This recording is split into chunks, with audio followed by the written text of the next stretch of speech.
Chapter 1. Ella. Throughout my entire life, I've heard voices inside my head. I've never given much thought as to why I have this gift, or this curse, depending on which way you look at it. At least not until a few days before my 14th birthday. My mom and I were out shopping. She always made sure she handled every detail of my birthday herself with loving care. She enjoyed planning and, most of all, making me happy. She always used to say, "A happy Ella makes a happy mama." Corny, I know, but the words always tugged at my heart. On our way home, we were listening to music and singing when they say a large truck hit us. I don't remember anything about the accident. I just remember I broke both my legs and wasn't allowed to see my mom afterward, the latter being the most painful. Then one day, they wheeled me into my mom's hospital room. I don't remember how many days had passed since the accident, but it felt like forever since I had seen her. All the machines made it seem like it wasn't really her. My dad couldn't talk to me through the tears that stained his face. I didn't cry. Not right away, anyway. Actually, I was a bit confused at first, maybe in denial. I didn't know why I needed to cry until my aunt explained, in a rather roundabout way, that my mom was no longer living. Machines had been keeping her alive because her body couldn't any longer. I could hear the voices.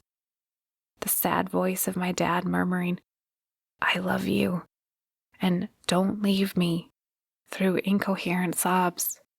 My aunt's voice saying how much I needed my mother. Another man's voice, I'm assuming the doctor since he was the only other person in the room, saying we should end the inevitable. Several other inaudible words and voices, confusing my brain and making me dizzy. Curse. It was definitely a curse. Grabbing my head and massaging my temples with my thumbs, I squeezed my eyes shut and wished for all the voices to stop. I pretended these voices were just my screwed up brain imagining what people were thinking. I knew I was cracked. As much as I suffered, I never wanted to be labeled as the crazy girl who heard voices, so I kept my madness to myself. Suddenly, through all the banter whirling inside my head, I heard the most angelic voice. The voice seemed to cut through all of the muddle, speaking to me with such love it made my heart melt. "Orella, darling, I need you to know how special you are. You have a gift. You have my gift. I've known all along just how unique you are." A gift? I looked around at my dad and my aunt. I knew they couldn't hear her, but I still needed to see if they had any reaction to her voice echoing inside my befuddled brain. "Come closer, Ella." I've never known the voices to speak directly to me, but she was. She was speaking to me. She was saying my name and beckoning me to come to her. Was this really happening, or was this some sort of brain damage caused by the accident? I could feel the excitement bubbling up in my heart at the possibility my mom was actually speaking to me. Oh God, I hope she really was speaking to me, because if this was just a new development of my dementia, I was sure as the sky is blue that I would not survive the heartache.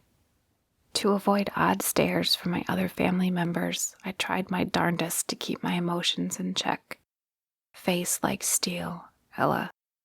Slowly, I used my bruised hands against the cold bars of my wheelchair to make my way over to my mom's hospital bed and battered body.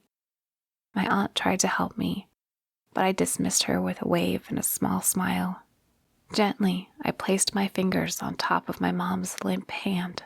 Her hand was cold, ice cold. Yes, I am cold. My body is no longer a part of me, so I cannot feel the chill that courses through my skin. My hand reacted and jerked back. Completely startled, she just answered my thoughts.